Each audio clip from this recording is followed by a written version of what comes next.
Saludo cordial, amables televidentes y seguidores. Esto es Economía y Bolsillo. Una mirada distinta de los hechos, los acontecimientos y las noticias que afectan los bolsillos de las empresas, pero también de los hogares. Soy Juan Armando Rojas y durante los próximos 30 minutos los estaré acompañando con un tema de primerísima importancia para todos y todas en Colombia: el mercado laboral, el empleo. Bienvenidos. En el campo comienza todo: el alimento, la esperanza, el futuro. Cuando un campesino produce de forma sostenible, asegura el mañana de su familia y de todo un país. Pregunta en tu entidad financiera por la línea de crédito Transformación Productiva y Sostenible de Finagro. Con Finagro, producir mejor es sembrar futuro. Finagro, el amigo del campo.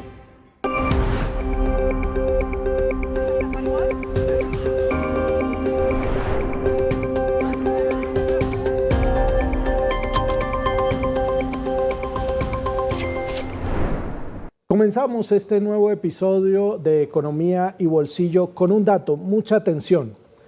La cantidad de personas ocupadas en Colombia está alcanzando cifras históricamente altas, acercándose ya a un dato muy interesante: 24 millones de colombianos y colombianas en edad de trabajar tienen hoy un empleo.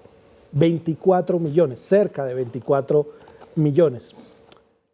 Por supuesto que hay desafíos, ha habido avances en la política de empleo, pero todavía hay tareas y asignaturas pendientes. Pero para analizar este tema, esta noticia, estamos en este momento aquí con el abogado y profesor de la Universidad del Rosario, Iván Jaramillo Jacir, quien pues ha estudiado a fondo durante toda su vida este tema de la empleabilidad, de los análisis del mercado laboral, y que además actualmente funge como viceministro de Empleo y Pensiones en el Ministerio del Trabajo. Bienvenido, señor viceministro, a Economía y Bolsillo. Muchas gracias, Juan Armando, por esta invitación y por esa presentación tan generosa. Muchas gracias. Bueno, ¿qué le parece a usted? 24 millones de personas, una cifra que está marcando hitos históricos. Algunos dirán, claro, el crecimiento vegetativo de la población y demás, pero ¿qué implica para un país como Colombia tener este volumen de gente con empleo? Sí, efectivamente, la apuesta del Gobierno del Cambio desde los inicios y nuestras proyecciones en el Plan Nacional de Desarrollo se inscribió una meta de crear 1.700.000 puestos de trabajo durante el cuatrenio.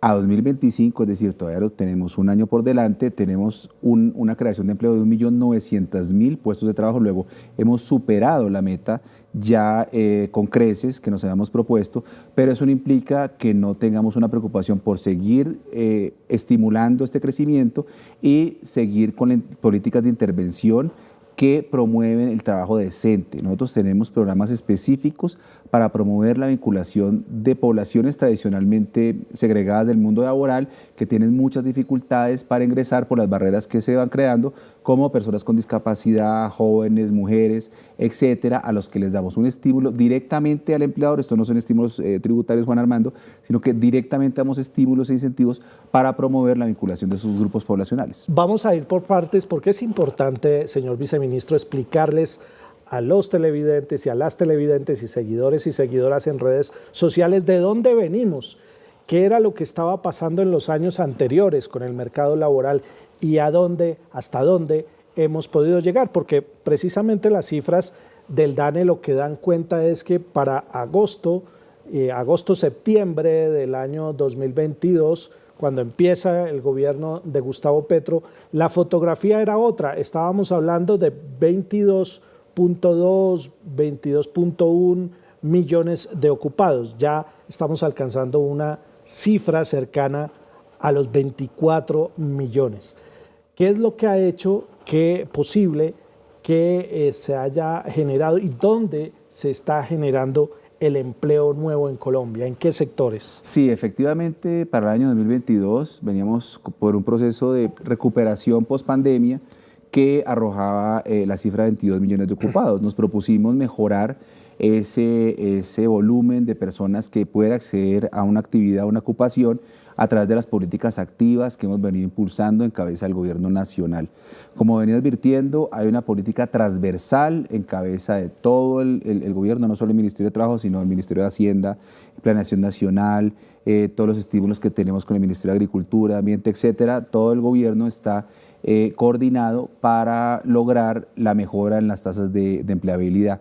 Hemos adelantado programas de incentivos al empleo directamente a la nómina, como digo, con beneficios tributarios que hemos venido visibilizando y que hemos venido compartiendo en diversos sectores para estimular la contratación de personas que tradicionalmente tienen especiales dificultades. Estamos hablando de subsidiar la contratación formal. La contratación formal a través de un reconocimiento, lo puedo decir, del 35% un salario mínimo por persona con discapacidad contratada, del 30% por contratación de jóvenes, 25% por contratación de mujeres y el 15% por contratación de hombres mayores de 28 años que vengan hasta 3 salarios mínimos. Si la persona lleva 4 meses sin altas en seguridad social, esto está desempleada, se aumenta el 10% del reconocimiento. Entonces, una persona con discapacidad, por ejemplo, que se contrate y en los últimos 4 meses no estaba empleada formalmente, pues se da un estímulo del 45% del mínimo para compensar esas barreras que existen a veces de, bueno, pero si yo contrato a alguien con discapacidad, tengo que hacer ajustes razonables, tengo que poner una rampa, un baño para personas con discapacidad, todo eso hay que hacerlo por un compromiso como sociedad. Pero si llega a generar una barrera y no un estímulo, pues se da este incentivo que permite sufragar esos teóricos costos que genera la contratación de esa población que tradicionalmente ha sido excluida del mundo laboral. Yo voy a aprovechar que usted está tocando el tema de los subsidios a la contratación para que usted en este momento les hable a los micro, pequeños y medianos empresarios en Colombia que de pronto no necesariamente conocen de estos incentivos, de estos subsidios, cómo hacer para obtener un subsidio por contratar discapacitados, personas en discapacidad, mujeres, madres, cabeza de hogar, etcétera, etcétera. Jóvenes. Sí, efectivamente, el programa no tiene restricción. El primer programa original que se estructuró en la pandemia tenía la restricción para pequeñas y medianas empresas, estaba enfocado en otro tipo de políticas. El gobierno, a través del artículo 79 del Plan de Desarrollo, el decreto 533, no objeta la postulación de ningún tipo de empresa. De hecho, estimulamos que pequeños y microempresarios puedan presentarse y ser acreedores de este beneficio que redunda en trabajo formal y en la posibilidad de que se puedan beneficiar de la contribución a la producción de estos grupos poblacionales. Adicional a ello, estamos ya en el ciclo de octubre para que se puedan postular a través de las páginas del Ministerio de Trabajo y la Dirección de Empleo y puedan acceder a estos estímulos, insisto, por contratación de personas con discapacidad, el 35%, de jóvenes, el 30%, de mujeres el 25%, de hombres hasta 3 salarios, hasta mayores de 28 años se da el 15%. Esto se suma, no se excluye de los beneficios tributarios. Si contrata a una persona con discapacidad, por la ley 361 hay un descuento en el impuesto de renta del 200%. Si contrata a una mujer víctima de violencia, hay un estímulo tributario específico. Si contrata a un joven, hay un estímulo específico establecido en el estatuto tributario. Luego hay una serie de políticas articuladas que hemos incorporado para estimular la contratación y la mejora de los niveles de empleabilidad, de trabajo con derechos, de trabajo decente, de trabajo en la formalidad. Yo siempre pregunto aquí, cuando vienen, digamos, funcionarios que tienen responsabilidad, digamos, estas responsabilidades de manejar políticas públicas, si se requiere algún tipo de intermediación para acceder a estos beneficios o el pequeño, mediano, microempresario que quiera aprovechar estos subsidios para contratar mano de obra no necesita intermediarios. ¿Ante quién lo puede tramitar? No hay ningún tipo de intermediación, no se requiere ninguna persona que haga ningún tipo de trámite. Se maneja a través de la UGPP, la Unidad de Gestión de Pago de Pensiones y Parafiscales. El programa lo maneja la Dirección de Empleo del Ministerio de Trabajo con la UGPP. se postulan en los ciclos, como digo, estamos a puertas del último ciclo del reconocimiento de octubre para noviembre, pero no hay ningún tipo de intermediación y sí cambiamos la vida de personas que son beneficiarias de este tipo de programas y de empresas que se pueden beneficiar de la contribución a la producción de sus grupos poblacionales. Mire, aquí desde Chinchina Caldas, porque le cuento que este programa Economía y Bolsillo tiene una audiencia muy importante en el eje cafetero y se puede ver a través de la señal abierta de Telecafé. Me están preguntando cómo hacer para que el empleador no se quede con el subsidio y pague por debajo de lo que debe. En segunditos, viceministro, después del siguiente corte de unos mensajes muy importantes.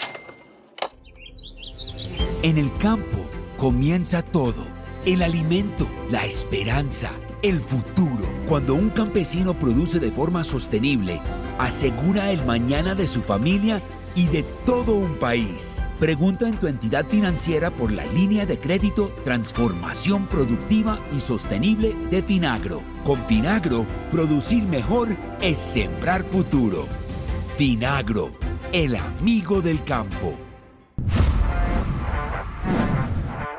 Economía y Bolsillo es una producción de Promedios, cooperativa multiactiva de aporte y crédito especializada en la industria audiovisual.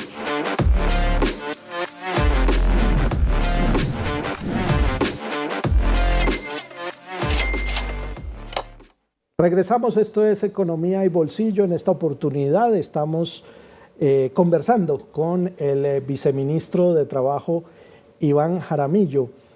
Y habíamos quedado en una inquietud que es válida porque no falta el vivo que quiere recaudar los subsidios que le ofrece el gobierno por contratar nuevos empleados, pero no les paga lo que debe ser y lo que está por ley. ¿Qué puede hacerse en ese caso? No, efectivamente es un programa que tiene un manual operativo, no vamos a detener mucho en ello, pero el reporte es a través de la UGPP, de la Unidad de Gestión de Pago de Pensiones y Parafiscales. ¿Se puede denunciar allá? No es tanto que se pueda denunciar allá, porque si a mí no me reconocen derechos, esta IBC, que es el Ministerio de Inspección, Vigilancia y Control, se denuncia en las direcciones territoriales, en este caso en el Quindío, donde corresponda. Pero lo que me interesa acá es que este es un programa controlado. No es que se otorga el beneficio sin revisar que esté efectivamente la persona contratada, que las altas reportadas en Seguridad Social, los IBC, esto es los ingresos bases de cotización, esto es lo que se le paga al trabajador y se reporta como base para el cálculo de aportes a la Seguridad Social, pues sea correcto. Luego hay unos sistemas de control a través de las altas y novedades en materia de seguridad social y la política de inspección, vigilancia y control, que sí está en cabeza del Ministerio de Trabajo, donde se pueden denunciar. Es extraño que alguien no estuviera en la formalidad, porque todo eso se paga a través de los bancos registrados y la UGPP hace un control muy estricto sobre el tema, pero si llegara a ocurrir que se desconocen derechos de personas que son contratadas frustrando el programa, pues para eso está inspección, vigilancia y control del Ministerio de Trabajo. Bueno, usted comentaba al comienzo de esta entrevista que según las cuentas del gobierno se han logrado generar alrededor de 1.900.000, casi 2 millones de empleos en los últimos 3 años largos. Hablemos un poco a propósito de esa cifra de la reforma laboral que muchos objetaban o critican todavía con el argumento de que podría desincentivar la contratación formal. En ese sentido, la implementación de la reforma laboral, que es reciente, ¿está contribuyendo o no a esa generación de nuevos empleos? La reforma laboral está enfocada en la recuperación de derechos que se perdieron durante toda la ola de reformas de los años 90 y principios de este siglo. Esto de la Ley 50 del 90 y la Ley 789 del 2002. La idea es recuperar derechos bajo una lógica de generación de empleo a través de la política transversal que ya expliqué. La reforma laboral se firmó y ya es una ley de la República, es la ley 2466, desde junio de 2025 se viene implementando y las cifras que se han revelado por el DANE en materia de medición de empleo pues vienen disminuyendo y se mantiene la constante de disminución del desempleo. Tenemos 8.2 para septiembre de 2025. 8.2 tasa nacional de desempleo. De desempleo, que es la más baja en las últimas 2 décadas.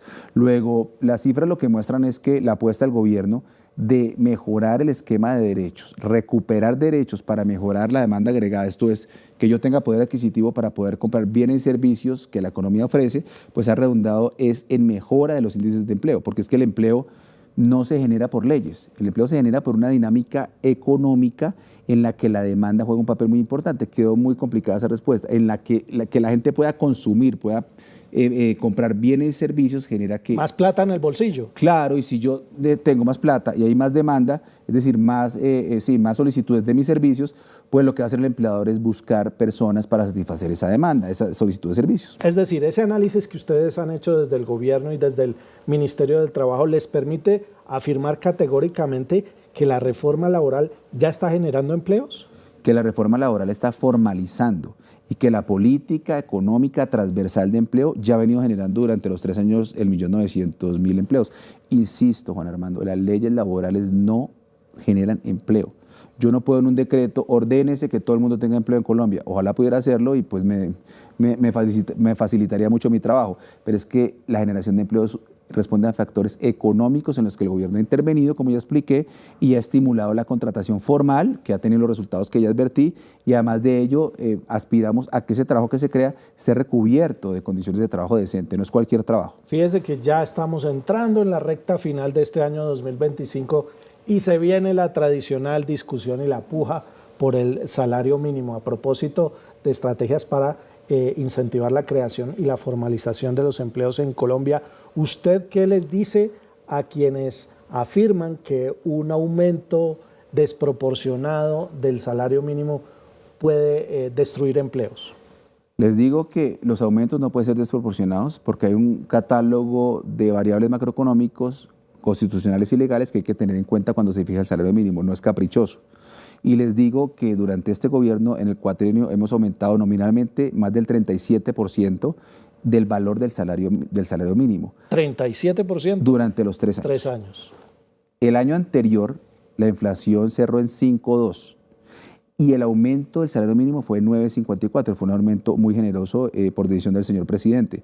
Eso lo que ha generado es disminución de las tasas de desempleo porque la gente tiene más plata en el bolsillo.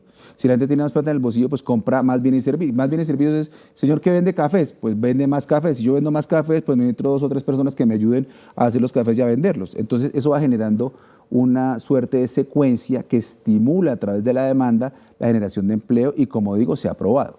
Se ha pronosticado el año pasado y el anterior por parte de sectores, gremios empresariales, más precisamente, que esos altos aumentos en el salario mínimo llevarían a despidos de trabajadores porque no serían sostenibles las nóminas. ¿Eso ha pasado o la realidad contradice ese argumento? La realidad lo contradice no solo en Colombia, sino en el mundo. Las políticas contracíclicas que se implementaron sobre todo en Europa después de la pandemia y ahora Colombia con esto mejora el poder adquisitivo de los trabajadores han demostrado que esto da bienestar social, mejora la redistribución del ingreso, que es una de las finalidades del derecho al trabajo, y lo más importante, contribuye a la disminución de las tasas de desempleo. Te insisto, Juan Armando, hemos aumentado el 37% nominal. Al inicio de este gobierno el salario mínimo estaba en $1.000.000, ya hemos ido aumentando de forma respetuosa con los parámetros constitucionales y legales, y esto ha generado es que las tasas de desempleo se disminuyan, no se aumenten. Entonces es contravidente ese argumento.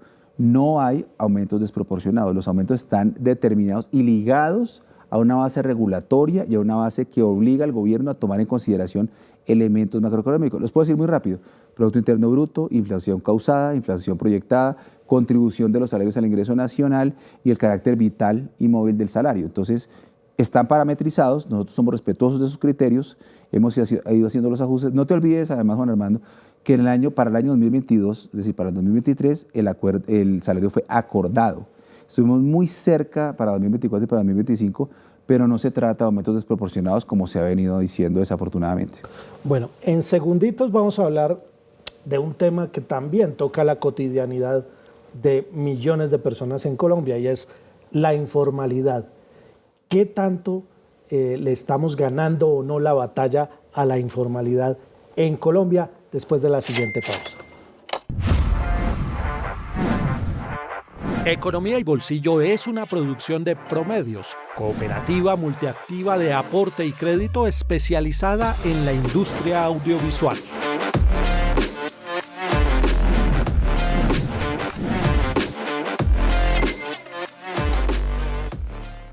En Positiva creemos en el poder de la colaboración, en la fuerza de los sueños y en la importancia de estar siempre presentes. Nos impulsa el deseo de proteger lo que somos y lo que seremos. Positiva, la aseguradora de todos los colombianos. Recta final de este programa, Economía y Bolsillo. En esta oportunidad el invitado es Iván Jaramillo Jacir, viceministro de Trabajo, y habíamos quedado en un tema que preocupa y que ciertamente, señor viceministro, hay que decirlo, mucha gente se ha visto obligada a recurrir a las actividades informales, aquellas que no tienen acceso a seguridad social, en fin.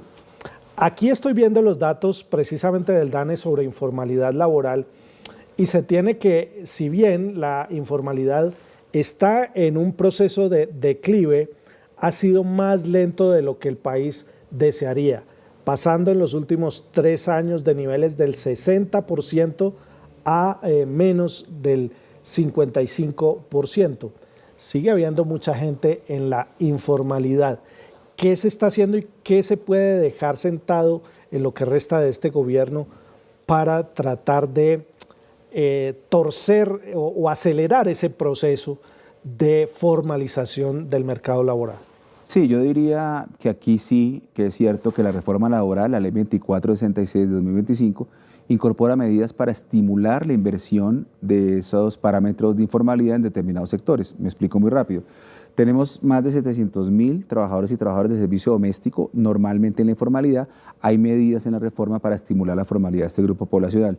Tenemos 400.000 repartidores de plataformas, es decir, trabajadores de plataformas de reparto, que laboran en las ciudades, en bicicletas, en motos, llevando y trayendo mercancías, que desafortunadamente están en la informalidad. Hay una solución concertada con el gremio de empleadores para lograr el estímulo de la formalidad de estos trabajadores. 40.000 madres comunitarias van a ser formalizadas. Es decir, hay un catálogo de medidas para estimular la formalidad de estos grupos poblacionales. Supe de buena fuente que se están mirando alternativas también para otra población que es vulnerable y que tiene protección constitucional, los recicladores de oficio.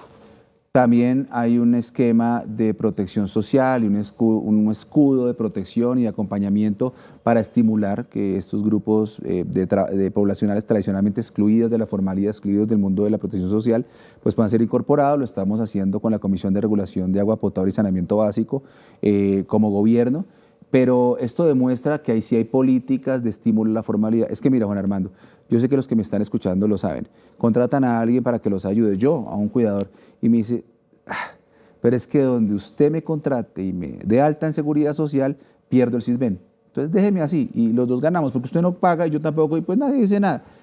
Puede pasar y puede ser un riesgo muy alto. Por eso la reforma, por ejemplo, incluye medidas de posibilitar que se cotice por semanas manteniendo la adscripción al sistema subsidiado en salud, posibilitando que esa barrera tradicional de que mínimo un mes para el pago, pues no estimule la informalidad, sino que se pueda rebajar y se pueda cotizar por semanas y los trabajadores y trabajadoras puedan acceder a la protección social en el país. Entonces hay una serie de medidas de inversión a esos estímulos. Ustedes desde el gobierno, digamos que han defendido un poco la tesis de que el contrato indefinido sea la norma y no la excepción.